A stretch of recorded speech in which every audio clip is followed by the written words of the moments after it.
Call this meeting to order. Please rise and join me in the pledge. Pledge allegiance to the flag of the United States of America and to the republic for which it stands, one nation, under God, indivisible, with liberty and justice for all. Please join me in a moment of silence.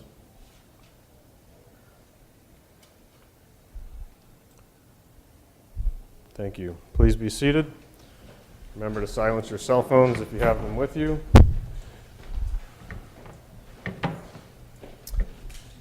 We are in this first floor boardroom in reaction to court needs in the basement today. And so we appreciate those viewers on YouTube and their patience as they wait for this meeting to be over until it is ultimately posted online. First item on the agenda, as always, is citizen concerns. Is there anyone who would like to speak on an item that is not on the agenda? I just wanted to make one comment quickly, if I may. I wanted to commend the Sheriff's Office for the fishing derby that's free to all Sioux Cityans and members of Woodbury County. And I thought it was a great day. Really appreciate your presence out there and thought that spoke to all of our community. Good. Thank you. Item 2 is approval of the agenda for June 6th, 2017. I'll second the motion by Radig. Discussion? All those in favor say aye. Aye. Opposed say nay. Passes 5-0. Items 3 through 8 constitute a consent agenda of routine action items to be considered by one motion. Items pass unanimously unless a separate roll call vote is requested by a board member. Item 3 is approval of the minutes of the May 30th meeting. Item 4 is approval of the claims.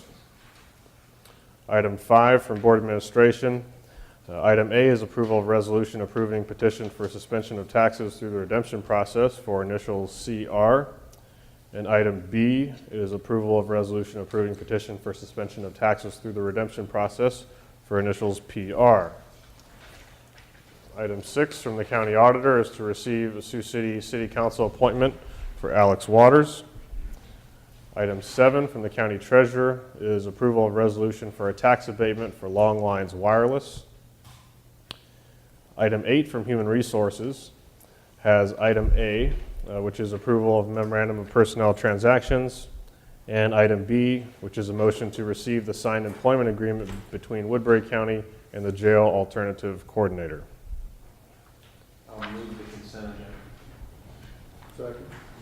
Motion by Radig, second by DeWitt. Discussion? All those in favor say aye.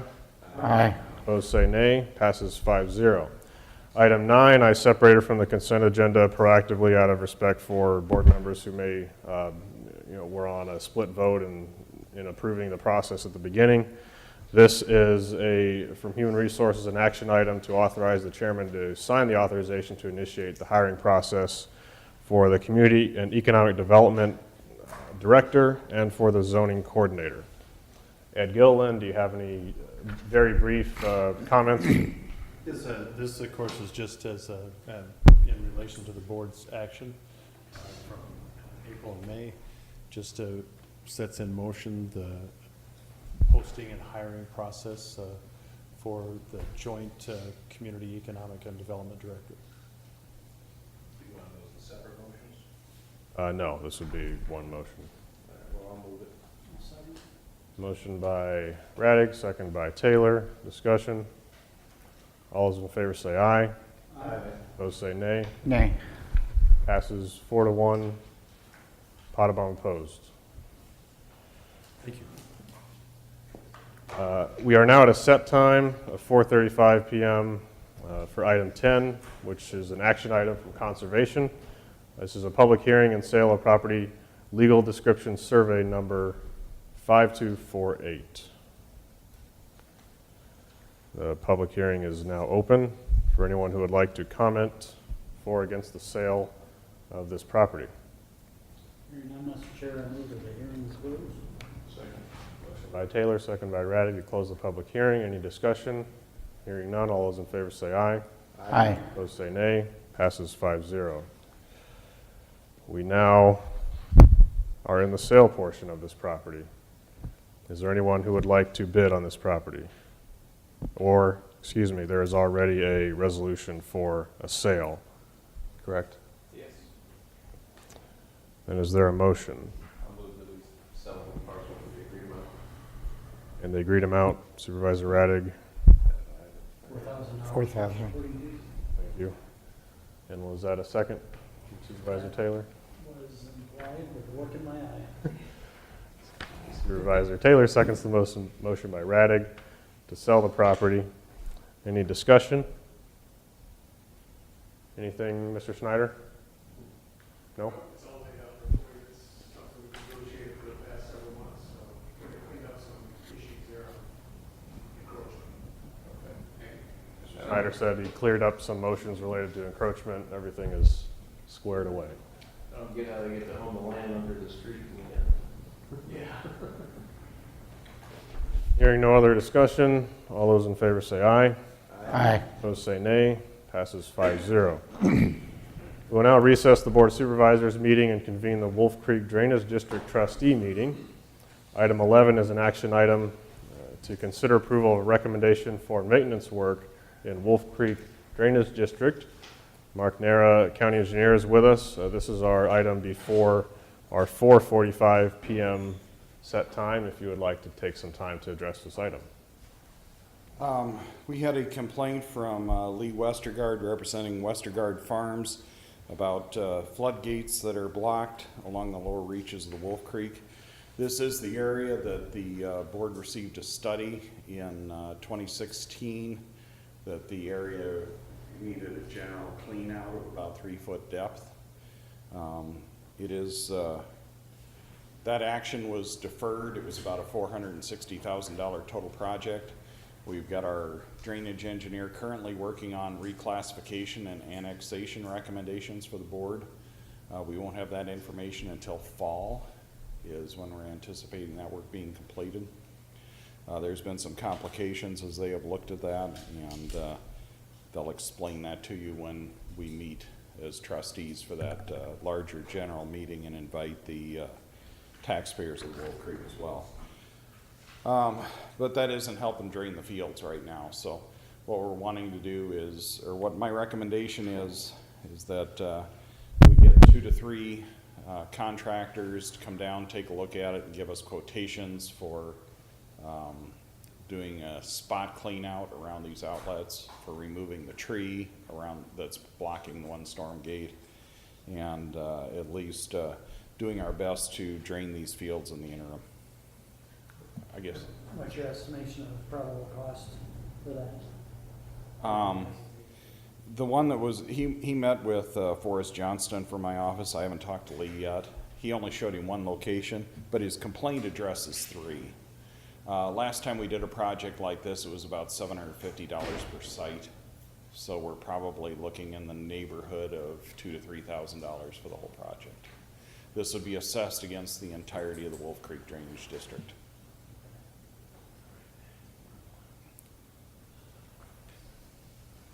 Again, I recommend that you direct the engineer to contact capable contractors and obtain quotes for the board.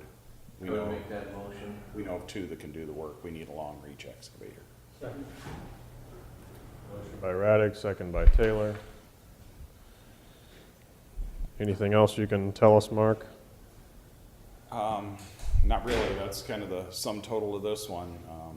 The Wolf Creek is one of the districts that has seen, I think we're looking at over 40 years without any major work done within the district. So its day is coming.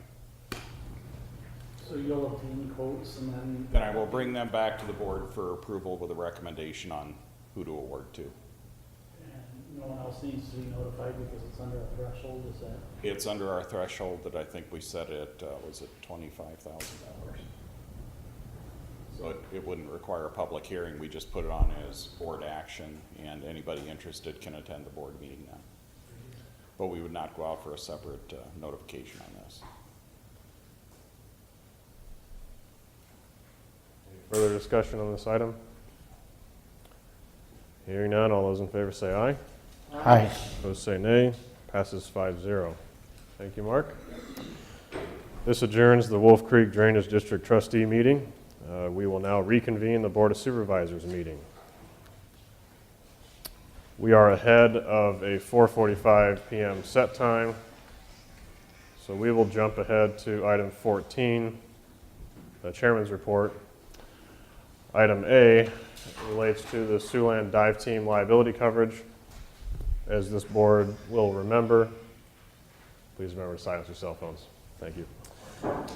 As this board will remember, we had reached out to the City of Sioux City for some cost sharing on providing liability coverage to our shared dive team, which responds to incidents for Sioux City and the rural areas, but predominantly for Sioux City, actually. Although, of course, their use varies from year to year.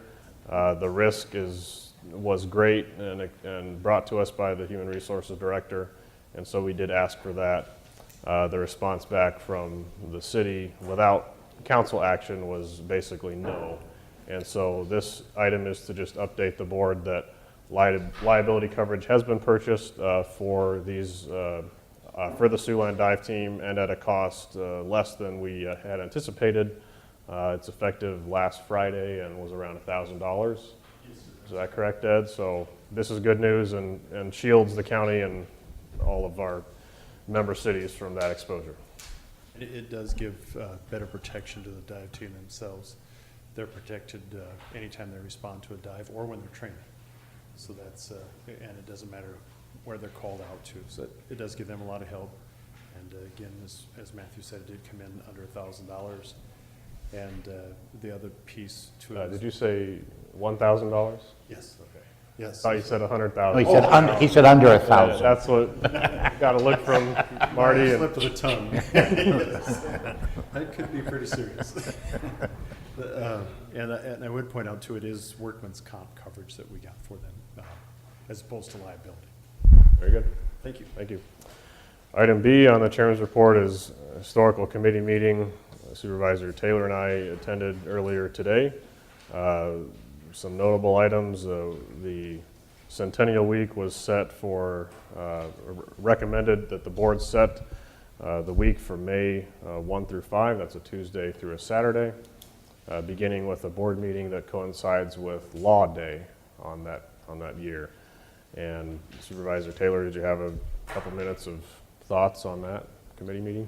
So it was very good. We're getting more and more specificity, and had Jim Young brought in Gretchen Gondak, and also Nan Wilson and Mark Munger, and there are some of the folks who will be on kind of the media and outreach team that I think will help to not only publicize this, but also work with sponsorships, and I think it's going to be a great thing. We're also looking with our IT department on kind of the app-friendly, interactive touring, getting some more ideas there. They were appreciative of the monies that have been dedicated from the board thus far, and was appreciative. Supervisor Young talked about a special nerd grant possibility that we might look at, so that's great. Also updated on some of the interesting things that continually are uncovered with the courthouse that need attention and repair. And so you may hear unfortunately another request for something along the lines of an emergency repair. And so that's kind of the deal. But we're excited overall for that Centennial. We've had increasing participation from members of the community, and our committee members have brought in, a couple new members each meeting, and it's been helpful to get everyone on the same page. We're looking at a separate theme for each day, so we can, bring things to the forefront with historical, artifacts and fun facts from different offices, and then have a sort of show and tell that we can.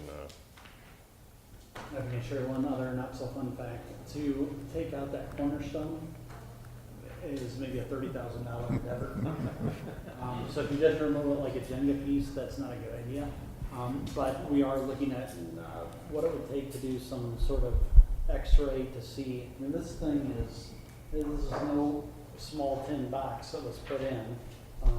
but we may ask the board for $1,000 to $1,500 to study with that x-ray machine what this would look like, and if there's a way to do something short of taking out the cornerstone of the building, but getting those contents. Those folks meant for it to be taken out. You don't put a time capsule in and never think that it's going to be open, so there's got to be a way. So we'll continue to explore, and we have a recommendation through building services.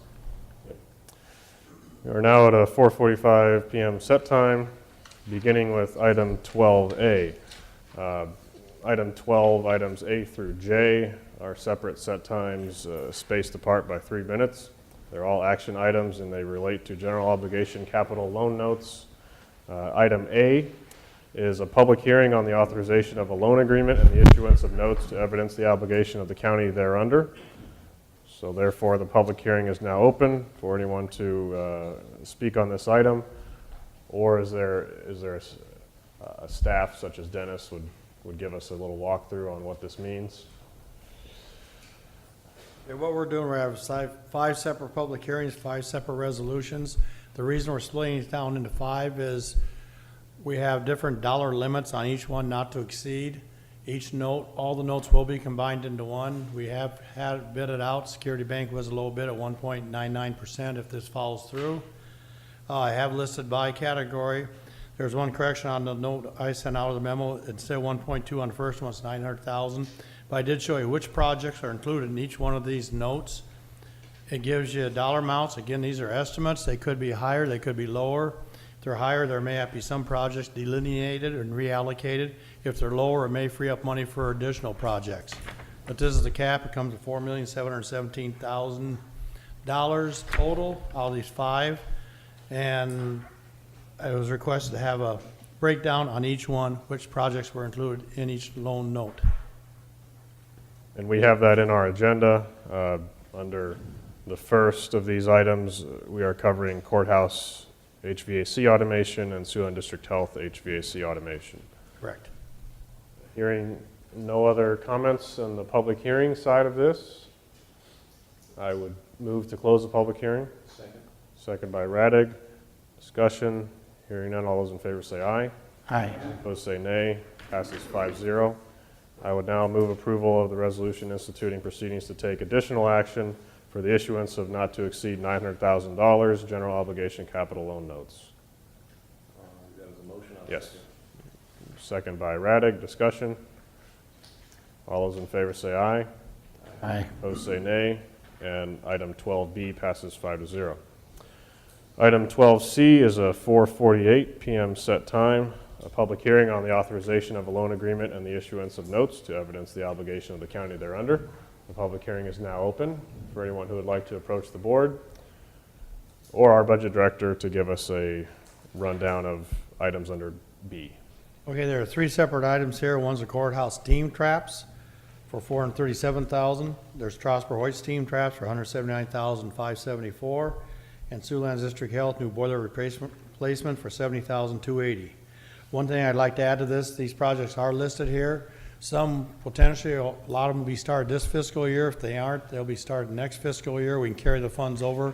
We'll have to do a budget amendment if we do carry these over, in addition to the ones we've got allocated for next year. But they're trying to get as many done as they can, but time is essential right now. Steam trap projects are especially essential. And Yes. in the past, the inaction there had, as we have found out at our committee meeting today, led to some other issues. So it's a good thing for us to, if there's ever something to borrow for, it's for the steam traps. Hearing no other comments from the public, I would move to close the public hearing. Second.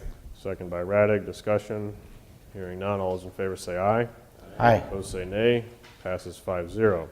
Item 12D, then, I will move approval of the resolution instituting proceedings to take additional action for the issuance of not to exceed $850,000 general obligation capital loan notes. Second. Second by Radig. Discussion. All those in favor say aye. Aye. Opposed say nay. Passes 5-0. Item 12E is a 4:51 PM set time, This is a public hearing on the authorization of a loan agreement and the issuance of notes to evidence the obligation of the county thereunder. The public hearing is now open for any members of the public who would like to comment, or our budget director, once again, to give us a rundown of what this encompasses. There are quite a few items under this particular category here. The major one is the courthouse exterior facade windows for $450,000. Another one is the LEC correctional facility renovation for $109,734. You have another one, sheriff's administrative remodel for $150,000. Then you have various ones there. There's quite a few, probably about 15 to 17 different projects, range from anywhere from $10,000, $5,000 on up to $75,000. I can list them all if you'd like to hear them all, but they are listed here. I do have a question on one. The miscellaneous repairs out of Prairie Hills, 42,000. Am I saying that right? That is correct. That was put in there because there is no clue what we need to do out there, so we did set money aside. If the money isn't used, this money can be reallocated for some other project that might come up during the fiscal year. Just whenever something in the budget or something says miscellaneous, it worries me. Yeah, well, it is kind of miscellaneous. Yeah, it's like saying et cetera. It's a very unknown out there, to say the least. Okay. Does this relate to disconnecting things? Correct. Yeah, Yep. Any emergency repairs that might have to be made until the process is done. The major item again is the exterior facade windows. Yes, and that is definitely needed. Ongoing and needed and coming along well. Any other comments during the public hearing? Second. Motion by Raddick, second by Taylor to close the public hearing. Discussion. All those in favor say aye. Aye. Opposed say nay. Passes 4-1. DeWitt opposed. To close the public hearing. Item 12F, I will move approval of resolution instituting proceedings to take additional action for the issuance of not to exceed $1.1 million general obligation capital loan notes. Second. Second by Raddick. Discussion. All those in favor say aye. Aye. Opposed say nay. Passes 4-1. DeWitt opposed. We are now, at least within 30 seconds, of a 4:54 p.m. set time, which is item 12G. This is a public hearing on the authorization of a loan agreement and the issuance of notes to evidence the obligation of the county thereunder. The public hearing is now open for any members of the public who would like to comment, or our budget director, Dennis Butler, to give us an overview. Okay, this total here totals up to $1,068,157. There are about 4 major projects here. One is, we do every year, is courthouse WCICC technology. We update that every year. This is half of what the city pays too. So it's in conjunction with City of Sioux City through our WIC center, or our computer center upstairs. Auditor's voting machines, $250,000. We allocated $250,000 previous fiscal year, carried it over to make a total of $500,000. And the auditor is currently working on, selecting or how he's going to handle the new machines, whichever direction he goes there. Trotsboro Juvenile Detention Board's receiving unit, $355,000. This is something that's needed very dearly up there in our Juvenile Detention Center to update that. And the last one would be Security Communication Center, $155,000. That's our share to update the security system out there. The rest of them are small items ranging anywhere from $4,457 or $1,073 up to $87,000. The item listed as auditor voting machines, is that one of many payments? That is the second one of 2. We did have 3 program originally, $250,000 for next year, but Pat has done some research and feels he can get by with $500,000 or $500,000. Okay.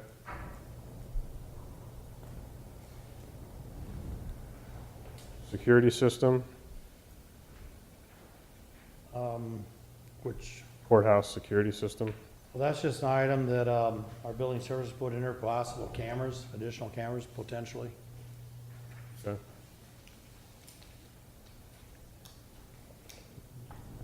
Any comments on any of these line items? I was wondering whether that all passed through the CIP.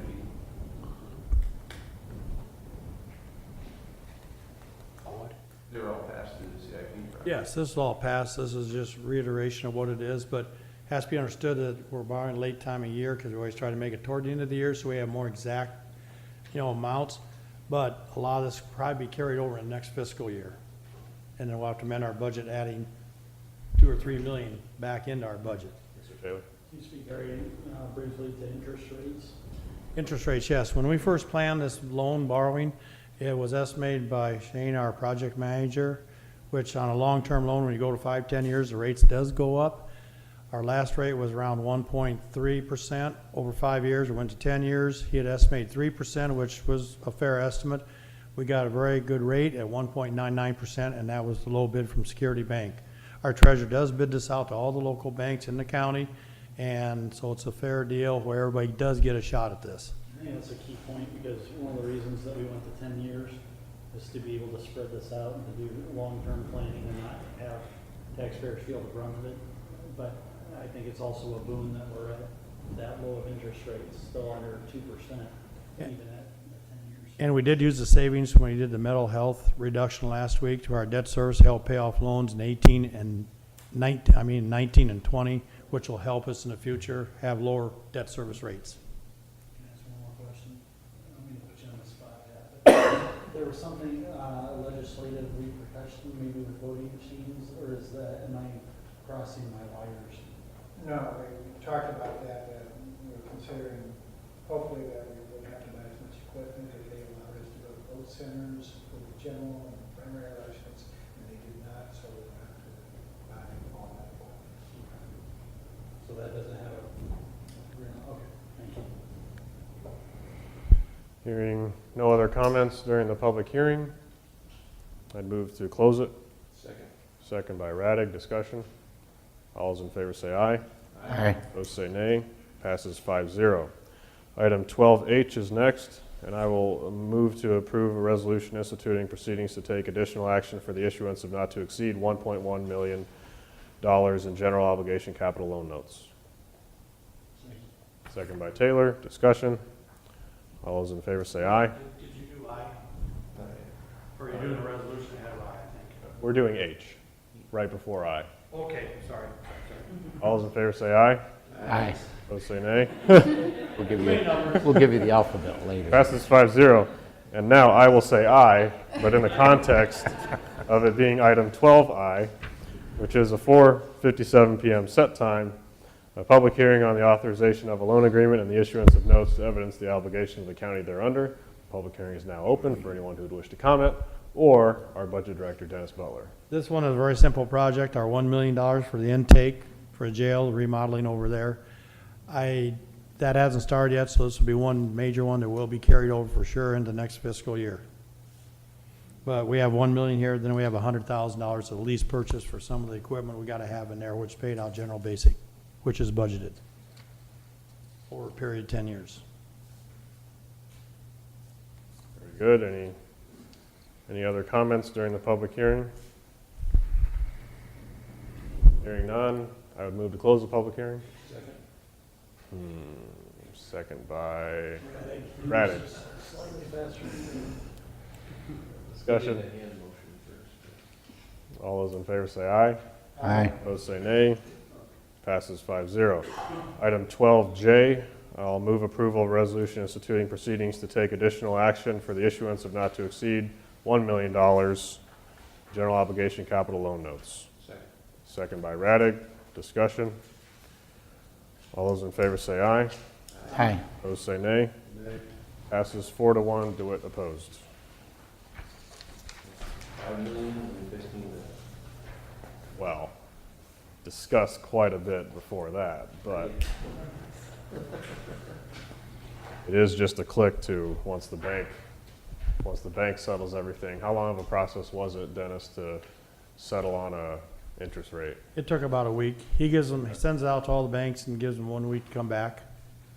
And the reason we can do it this way with our notes and our loans, because the whole loan, it does exceed 1.2 million, but the key to this is we have separate hearings and lettings for each of the projects. So they can be classified all separate projects. Very good. Item 13 from the Board of Supervisors, myself, and the Budget Director, Dennis Butler, is an information item related to overtime in juvenile mental health / teen court department. My name is connected to this item primarily because a cover sheet was needed, and the cover sheet precedes, of course, Dennis Butler's letter to the Board of Supervisors.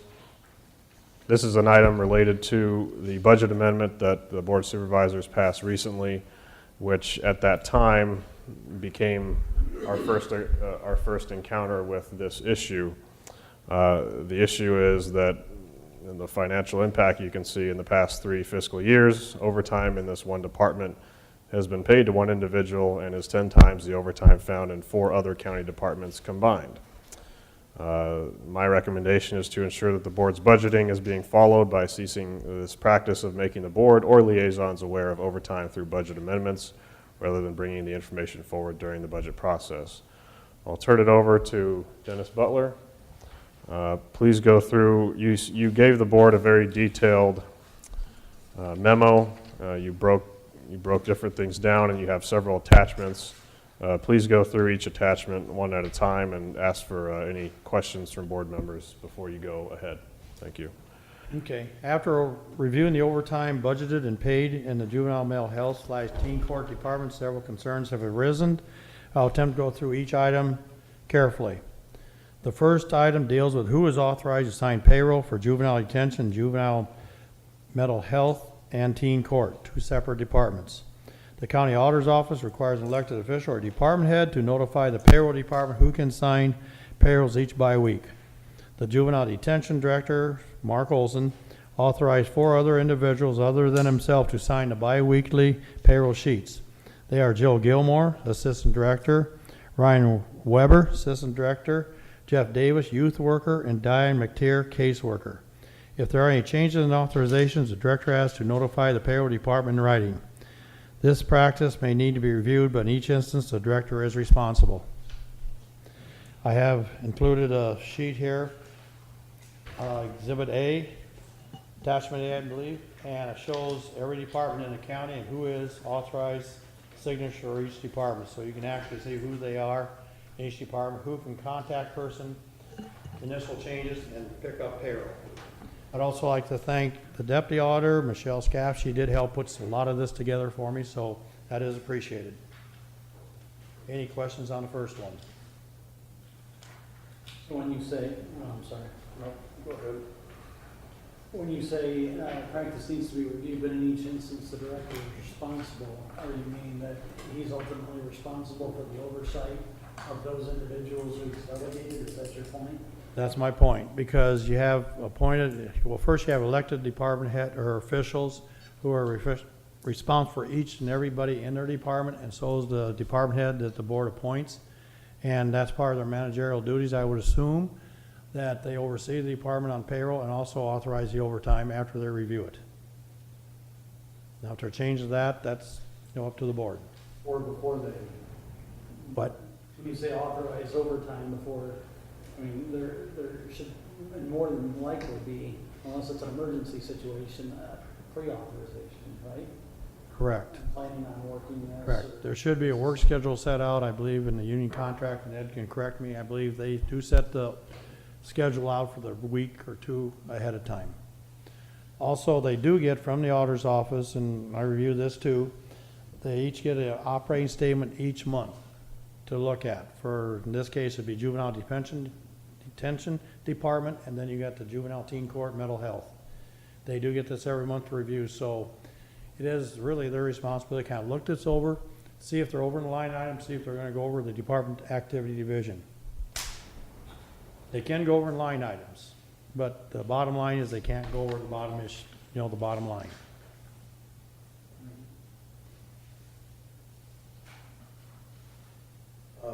As I understand it, this Diane McTeer is authorized to sign payroll. I believe, yes, And she is the president of the union somehow? She is president, she's the president. they asked me. Is this common practice to have? No. Ed, come up. Thank you.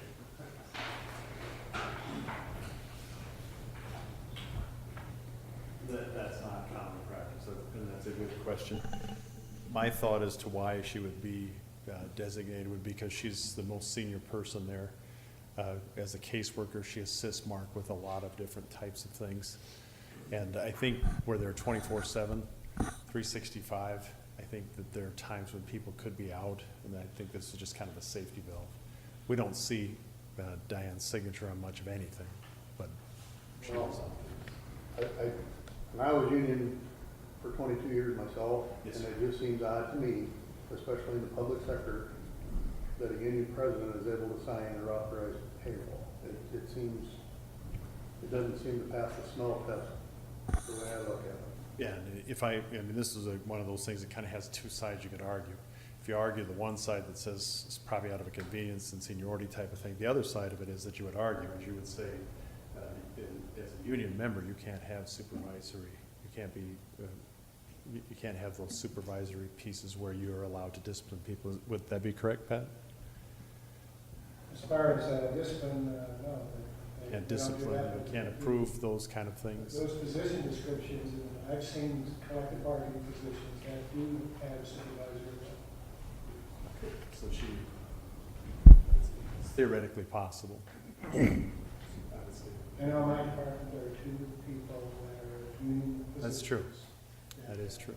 Have supervisory capacity. They don't discipline, but they do take on deputies. Yeah. how it goes. Yep. I guess my only question along those lines is not so much the background and the bargain, but are these, we have typically have 3 assistant directors, Yes, sir. right? That's correct.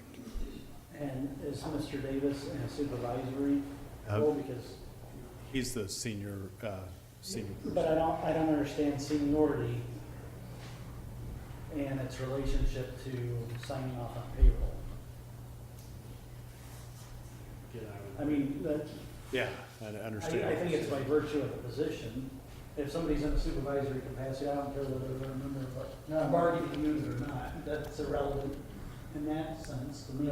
But, I mean, as far as signing off on payroll, just authorizing that, all it is someone else who looks at it. But bottom line, the department head or elected official is the one that does that. There was no, when we put in the time card system, there was no criteria established for who was going to be authorized. All we did was send out to the department heads, elected officials, to tell us who has the authority to say that this is the time that was actually put in a period of time. But the bottom line, it always goes to department head or elected official. Yeah, they can't delegate their responsibility for it. I think that's where it seems disconcerting to me, because we have an established pattern of overtime where it looks like there's not a pay period over the last couple of years where there's not. At least that far, right. Let's move on to the next portion of the letter, Dennis. Go ahead, Dennis. Okay, the next concern deals with the budget. This came about during our budget amendment. In creating the budget amendment for next fiscal year, the budget director, myself, had the county auditor's office and human resources calculate the new payrolls for the proposed new fiscal year. When these calculations are done, the payroll department sends the listings to the elected officials and departments for verification that the employees are coded properly to the correct department. The office also sends out the overtime request for number of hours each department anticipates in overtime and returns that to the payroll department. Then there is a calculation of taking these hours or those hours requested multiplied by the new projected salaries to input the results in the proposed fiscal year budget. The reason we're doing this is because we did run the problem with the sheriff's office where we just took their hours times their old rate of pay. That has been adjusted the last 2 or 3 years where we do take the new pay because there's pretty substantial difference between the new pay and their overtime. Hours may be the same, but the total calculation is a lot different. So that made it more accurate. The only request has been for overtime in the juvenile detention department. There has been no request for overtime in the juvenile mental health/teen court budget, which is why the issue to this point has not arisen to the level of further scrutiny. You can see item attachment B, which shows the request sent out from Gene Jessen, the deputy payroll clerk, to Mark Olson, and also on the next couple pages, you can see where it's sent out for that fiscal year. So we're showing the last 2 fiscal years. There it shows the request for overtime was in juvenile detention, but none in the teen court, mental health court. And we can roll on here to the next paragraph, then we come back to the overall picture here. This past Tuesday, when we did the budget amendment, the Board of Supervisors held a public hearing amending the current fiscal year 17 budget. Included in the budget amendment was an item for an additional $6,000 for overtime in the juvenile mental health / teen court department budget. Seeming there was 0 for the overtime budget. The amendment was necessary to cover the expenses that already incurred. I will now give a history of the current fiscal year and past 2 fiscal years showing overtime for the juvenile mental health / teen court budgets. You can see attachment C1, 2, and 3, which actually breaks it down by pay period, the amount of overtime. The way it's calculated, you have regular time, then you have the half time. So say if you're looking at C1, the first week, bi-weekly, it shows 8 hours, it's actually 4 hours of time and a half, but the way HE does it has to be broke down this way. What this does, it shows that there, for last 2 fiscal years, current fiscal year, last fiscal year, 16 and 15, there was never a pay period, maybe 2 out of 70 pay periods, there was no overtime. Every week there was overtime, or every pay period. So every pay period for 3 years,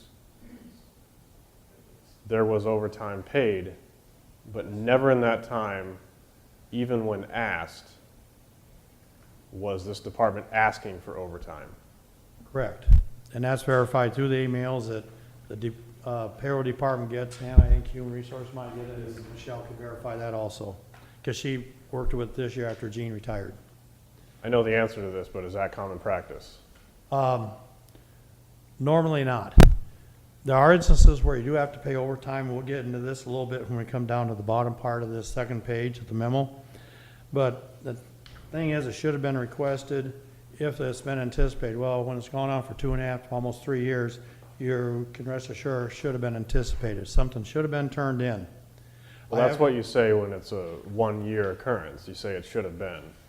But this is, how exactly was this information brought to the forefront? I know we have liaisons to this department, and I think that there was some notification there, but I'm not sure it was in the past 3 years.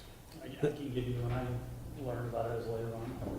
Yeah, Supervisor Taylor. So at 11:15 on the day of our budget amendment, I had an email from Mark Olson that this was the reason and the explanation for it. And when I gave a call, it was, well, there's been some sort of budget misallocation, which implies to me that Dennis somehow fell down on the job or didn't accurately budget for it. I called Dennis. Dennis said, well, the reason that there wasn't a budget allocation is that there was no request for that budget allocation, which is why we found ourselves in the midst of doing an amendment.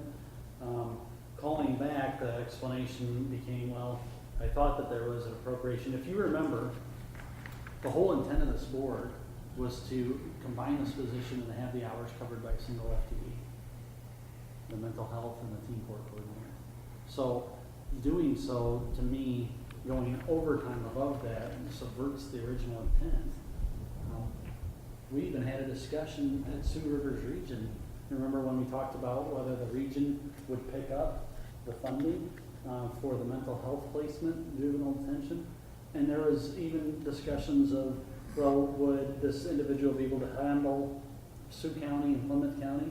And at one time, was there an indication as liaison, well, can't even do it in the 40 hours that we have right now, 44, 45, 46 hours per week. So to me, it's disconcerting not only to find out, but also the circuitous way in which it's being found. How long have you been liaison to this department? Since January 2015. Since January of 2015, since I've been on board. you've been on the board. Any other comments? I'll continue on until there's another comment here. I did show the 3 fiscal years. What was budgeted in fiscal year 17 was $6,000. That is after the budget amendment was done. To date, we spent $6,171.41. 2016, there's actually $1,500 in the budget. We spent $8,897.32. And in 2015, there's zero in the budget. We spent $4,515. Should be noted that there's only one person in this department. I want to make that clear. There's just one individual. This type of overtime scenes, and I did put this in bold and italicized, this type of overtime seems consistent in every payroll, and for this one department, juvenile mental health / teen court, nearly $20,000 went to one individual, whereas 4 departments combined had just over $2,000 combined for the same period. We broke out 4 different departments. We did put out county auditor with his 3 departments, county treasurer with 2 departments, county attorney with 2 departments, and conservation with just administration, county parks. You can see through the memo here, there's 0 budgeted, but there's very little overtime there, and there are circumstances they had to have it. But in this case, also, you must remember, they can go over in a particular line item if they have other line items in their budget that are underspent, as long as they stay within the total. In the case of the juvenile teen court mental health, there weren't any other line items to cover. They actually went over in their budget, where in these budgets here, they've never gone over on their budgets because they had other line items covering it. And you can see county attorney and conservation didn't have overtime in any of the administration, juvenile division, and county parks. And county treasurer had very little. As you can see, over the 3 years, in county auditor and elections, that's understandable there because you have things come up where you have to have the people there. You really don't know what to budget overtime, but he had other funds to cover it without coming to board to ask for more money. Mr. Taylor? Yeah, one other thing I think I should add to the board. When I asked initially and then given a call back on that Tuesday, when I first got that memo, it was that, my first question was why? What's the deal, right? I can see in the sheriff's office, I can see in juvenile detention otherwise, where you have emergency situations, somebody didn't come in to cover a shift, I get it, right? Not on a routine basis for over 100 weeks, sort of built in, right? So on Tuesday, May 30th, there was mental health calls can sometimes take place after hours, and perhaps that's it. On Friday, June 2nd at 3:45, that's never been it. It's all teen court. So in a 3-day time period, it changed to, the explanation is, this is entirely teen court and the evening hours that it takes in preparation or visiting. So I just thought that the board should be aware of the second explanation is the one that is the explanation. So it's teen court. Yes. And then I did have on the 3rd page of the memo, it must be noted that any overtime in all 4 of these departments that I listed were covered in their respective budgets through other unspent lines without any budget amendments. So conclusion is, my suggestion is twofold. Stop all overtime in this department as there is no funds left to spend. That has been procured by Matthew and Jeremy, Supervisor Young and Taylor. And the second one is implement a flex schedule as a union contract allows this procedure. And Ed can address this a little bit here. They can have flex schedules. If you want. I would say it's, I always hate the word flex, but I would say it's essentially a set schedule. You know that you've got teen court every Wednesday night. You set your schedule up to me. You set your schedule up so that you allow for about 36 hours to include the teen court. And then on Friday afternoon, if for some reason you haven't had overtime, then you work Friday afternoon and complete paperwork, or whatever else, what other mental health duties you have. It's pretty much a set schedule. You could work 7 hours a day. You could work 1:30 to 9:30 on the night of teen court. There are a variety of ways you can do it. The key is that the union contract does specifically grant the authority to set schedules to the department head, and it allows that to be done as long as there's a 14-day advance notice. Were you ever approached by this department and asked that sort of a question? Not with this issue. We have in other juvenile workers. Mr. Butler, were you ever approached by this department and asked for advice on how to eliminate or curtail overtime? No. The only thing I did say to him when we're going through the budget amendment, says this has got to stop because there is no more money. And I did Now- contact Jeremy. If a member of the public were to say, you found about this through a budget amendment, why didn't you find out about it through previous budget amendments? The answer is, There were no previous budget amendments. thank you. It did come to light because of this one. Because what I do, I go through all of them, kind of estimate, but I also send out an email to everybody. I have a copy of the email to all departments, elected officials, look through your budgets. If it's necessary, come back to the board with a written request asking for additional funds, and then where do the funds come from? New revenue? Does it come from cash reserves? Or does it come from other shifting in departments, from department to department? So for you to be not supervising, but for you to be administrating the function of the budget amendment process, for you not to be aware of this need for overtime indicates, I don't think anything on, your part, Correct. any sort of subversion, to use another word. Mr. Potabom, did you have? Yeah, my question is beyond the 2 prior years, they expended more than budgeted. Did they have to do a budget amendment those 2 years? They did not. Their actual department division went over. That was Oh, where okay. they're under budget on things and. Nope, they were not that either. There was some misconception, and we did get this straightened out a couple, 2-3 years ago, and I'm gonna use the sheriff's example. Sheriff may have 10 different department activities. The way we budget, the state budgets you go by service area, public safety, social services, secondary roads, road maintenance, intergovernmental, things like that. There's like 8 different categories of public service. But we, or as a county here, chose to go even deeper than that. Instead of just giving a department like the sheriff $11 million, the board wanted to know where this $11 million is going. I'm just using him as an example, and he'd understand this. Because a perfect example, where he took all the departments, added them together, and made sure he didn't go over 11 million. We go one step further in our budget resolution that we set for appropriation resolution July 1st, which comes before this board before we write a check or warrant technically. Sometimes it might be a week late, but we go ahead and do it. We budget by department division. So every one of the sheriff's department divisions are budgeted separately. And the last 2-3 years, they've made a very diligent effort to stay within those. You'll notice in our budget amendment, we did transfer some wages from appropriation from one department to another because they had shifted the people to stay within their department division levels. Some counties don't go that deep. Some counties just say, auditor, you get this X number, sheriff, you get this X number, but we want to go deeper because it involves a great sum of money.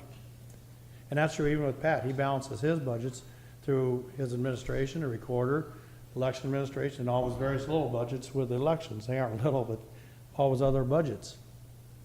So there was, some misconception, not on all departments, but on some, they took their 2 budgets, added them together, and then stayed within. We go deeper than that on budgeting, which I think is fine.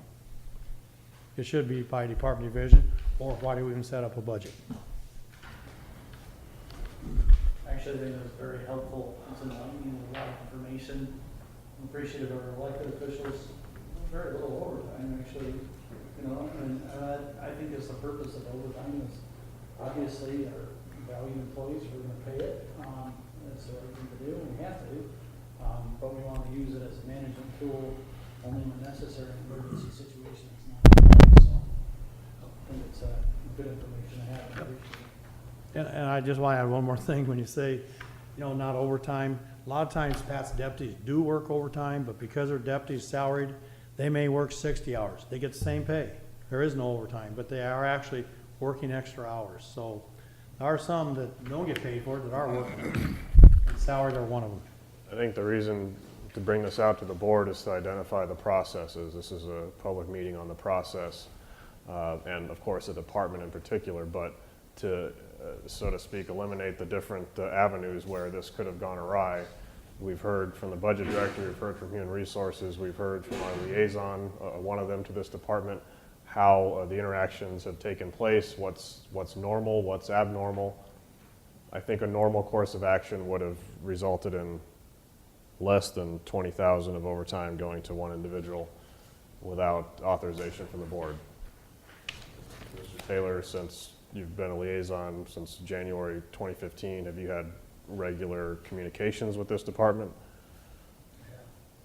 And at any time, were you aware of this need before a budget amendment process? No, and I think the other thing that I'd say is, we did talk, if you remember through our, this has been an interesting process up there, because there were originally, this preceded even my time on the board, there were 3 individuals.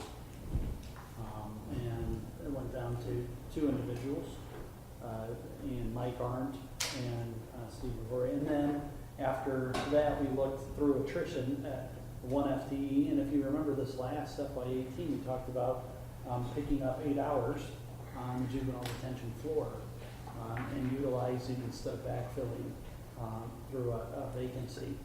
And so I was not aware that we were at 44 or 45 hours regularly each week. Even through those discussions, I think that would have been helpful. Mr. DeWitt is the second liaison to this department. Do you have any comments? I'm not sure that my comments are appropriate in here. Actually, it'd probably be something I'd rather talk to with the HR director personally, but yeah, this makes me uncomfortable. It wasn't brought up over the last 2 years with Supervisor Taylor, and then now we're looking at all this.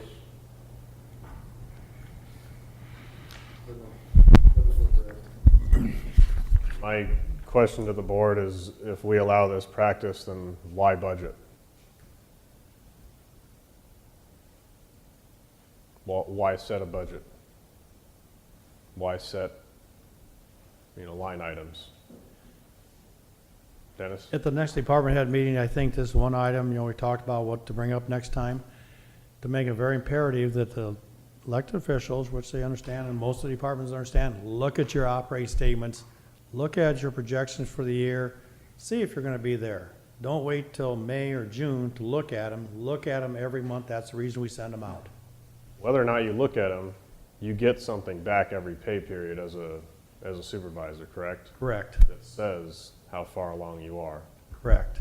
Every month they know where they are with payroll items, broke down by line item, by fringe benefit.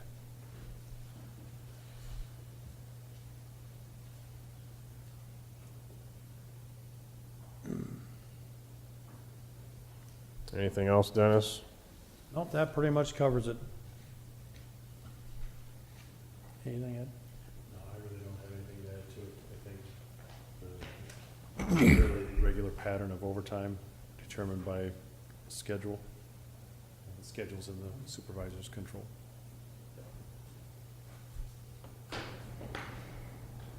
Thank you. Thank you. Thank you. So again, I'd recommend the board undertake appropriate actions to ensure this egregious occurrence does not become something we anticipate. Or in the case of a budget amendment, cannot possibly anticipate. Item 15 is reports on committee meetings. I actually had a couple of them. The one is Conservation Commission. We had our meeting down at Snyder's Bend. Pretty good meeting. The one thing that did come out of it is they're looking at getting rifles for the law enforcement officials out there. And let's face it, this day and age, and they were going to borrow or reallocate some old M16s. And Rick said he's got the money actually in the budget to go ahead and order M4s, like a legitimate rifle that you can actually make for whatever usage you're going to need for it. The only problem might be getting them here in time. He said he's got the money in this year's budget to pay for it. And he just said to let everybody else be aware that it may be one of those where it goes over a couple of months until they're here. And apparently in their budget, what's left goes into their reserve. And he said that it could be worked out. He just wanted everybody to be aware that that might be coming down if they don't get them in time. But other than that, everything is going well. The usage is going well in the parks. They did have one complaint from the grocery store in Craigsville because they started selling ice at the park down there. And the grocery store wasn't very happy about it. And even they said it wouldn't affect their bottom line, other than when campers had to come in to get ice, they probably picked up other stuff too. But now that there's a Dollar General store on the corner. They're afraid that'll hurt them more anyway, so. And then I also had the 3rd Judicial District meeting. And they're like all other state departments. The money that was cut out of their budget at the end of last year, $73,000, of course, was not put back in for this year. So they're looking at not filling openings as quickly and going short-handed. The one part that scared me is one of the things they're looking at doing is they have what they call administrative people from the RTF that all they do is send them out an email to make sure you're going to your meetings, make sure you're doing what you're supposed to do. And they're talking about taking their lowest classification where they actually have to have personal contact and putting them in with the administrative. And then the one thing he said that scared me, he said, but we're not real sure because that would be only one person to handle that and there would be 1,200 cases. And I thought 1,200 for one person, even if all you're doing is sending them emails, you still have to make sure that what they tell you is true. So he says he may have to go to 2 people to handle those 1,200. But so the cases are not slowing down and the number of people is dwindling. So that's all I have. Thank you. Any others? HVAC controls meeting again, and some innovative things I think that are, part and parcel of our historic committee. We talked about humidity of yesteryear in the basement and the effect of those on the columns. That's what I was referring to, and we might be hearing of another repair in order to mitigate. But looking at humidistats and sensor controls, as well as I mentioned last time, shutting the chiller down. So we're not running that year round. Also an intriguing one, I think this fits in with our on CIP, because the amount of interest is outstripped by the amount of energy saved. Looking at lighting controls, vacancy sensors, where you walk out of the room, the light goes off, you come back in the room, it does not go on unless you physically hit the switch. There's something you can tie into the building automation systems where you can do a sweep of all the lights, and at a certain set time, all the lights will go off. And you can do a second sweep of that. And the reason I'm bringing that up is areas like the rotunda or big shared areas are not prime examples of where you want to have vacancy sensors. Somebody's not in and it goes off, but they can do that, and that's kind of in those shared areas like the auditors or quarters, rotunda areas. Those are great energy savers as well. Keep in mind a couple of days, a month from now, we'll be looking at bid documents for HVAC controls in the courthouse, and then 2 months after that for those bids to come back. But I think it's exciting stuff, and go from there. With LED lights, are you gonna really see that much of a savings on the lighting control? I think so. Now they run those out, and the payback, you're right, it stretches because You're hardly wattage. spending anything for Yeah. lights. But you're still able to mitigate a lot of, if lights are left on, 12 to 14 hours, let's say, of the day, and you don't have that good behavioral management. They'll run all of those numbers as well to be able to see what the rebates would be, and they're working very closely with clear results. But even if you have a very low wattage efficient fixture, the amount that you can save by having them off 50 or 60% more of the time is still worth it in a lot of applications. So that's the deal. Any other committee meeting reports? Item 16, any citizen concerns? Item 17 is board concerns. For the good of the public, there is the 185th is having an open house of sorts of the air base this Saturday. I think it's a good thing to get to if you can. Any other board concerns? Hearing none, we are adjourned.